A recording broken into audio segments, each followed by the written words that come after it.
旅行这些年，我时常会回想那些难忘的瞬间，细数哪个算是我旅途中的人生时刻。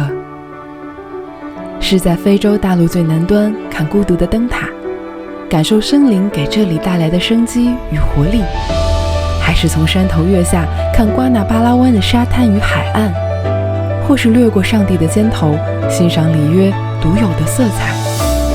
也许是在万年冰川上行走，感受大自然的神迹，也许是潜入深海，和魔鬼鱼一起同游。我的答案是这里。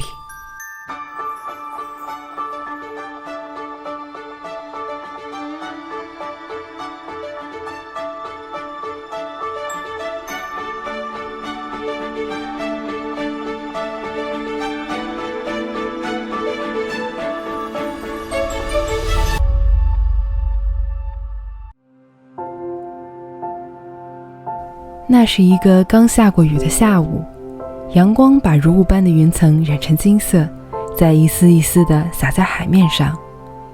摇下右手边的车窗，潮湿的空气略带寒意拂面而来，又和面前的彩虹撞个满怀。这就是我第一次见到亨宁斯维尔的画面。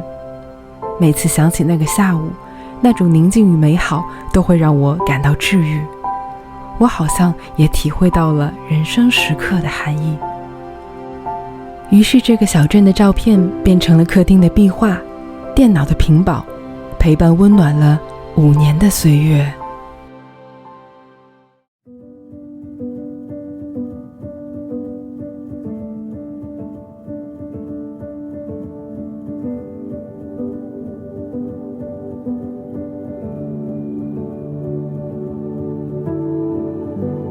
如果在地图上搜索亨宁斯维尔，你会看到一条从意石公路向下延伸出的小路，串联起散在海里的一个个小岛。这个面积只有 0.3 平方公里的小镇，是罗弗敦群岛上历史最悠久的渔村之一。小岛尽头的这座足球场，也是游客们向往的目的地。破碎的地图，隐匿的小镇，藏着我对挪威的念念不忘。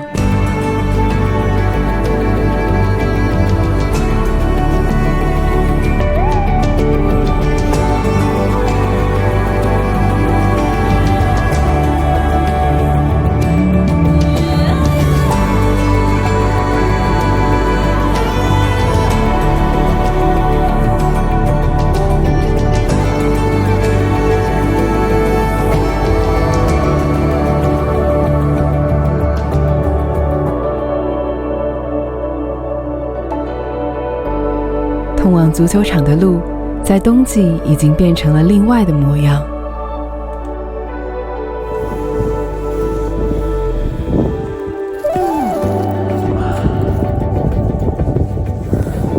我现在呢，就在亨宁斯维尔最南端的世界上最孤独的一个足球场。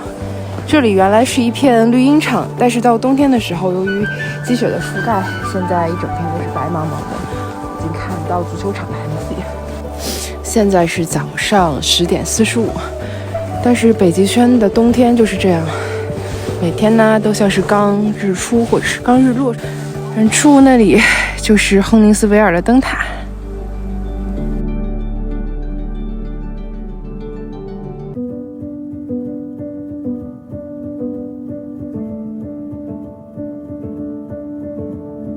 看，晾了好多鱼。哇，我在这儿就能闻见鱼腥味儿了。亨宁斯维尔也是世界上重要的鳕鱼捕捞中心。当冬季极夜来临，捕鱼船的灯光会照亮整个海面。这个味道。冬季再次来到亨宁斯维尔，曾经空空的鱼架子，现在晒满了捕获的鳕鱼。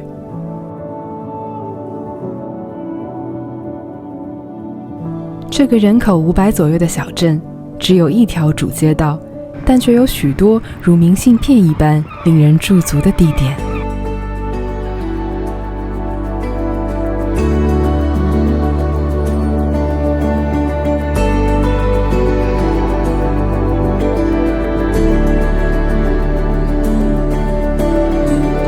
每个住宿离开之前呢，我们们都要留下一些童真的纪念，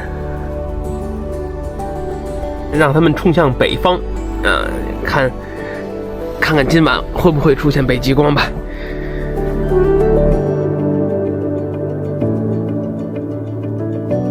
冬天的罗弗顿是白雪覆盖的俊俏山峦，是冰雪装点的深邃峡湾。离开亨宁斯维尔北上的路上，景色依旧让人心醉。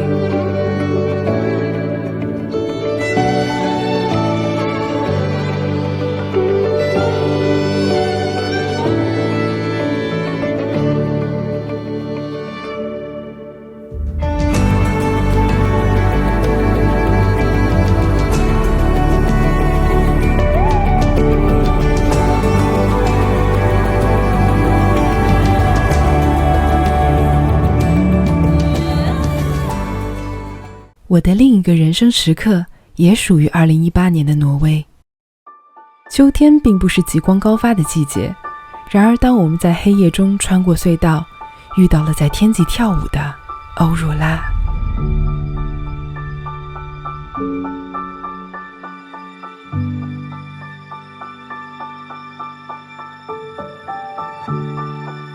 这次在冬季进入北极圈，每一个晴朗的夜晚，我们都会去寻找他的身影。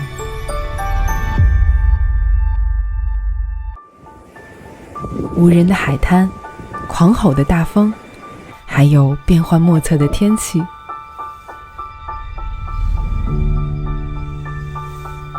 就这样等着，等到一场又一场短暂的雪散去，让他们冲向北方，看看今晚会不会出现北极光吧。好像白天那群雪兔子真的给我们带来了幸运，它出现了。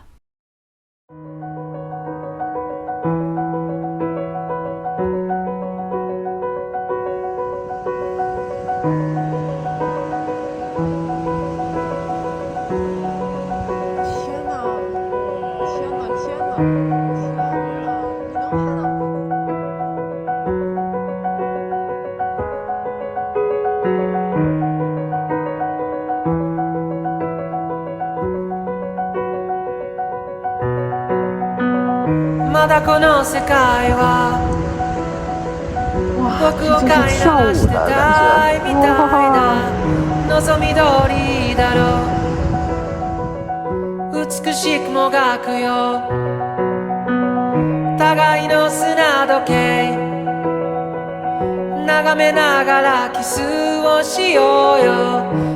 ，5年前的我初见极光，泪流满面的一次次按下相机快门。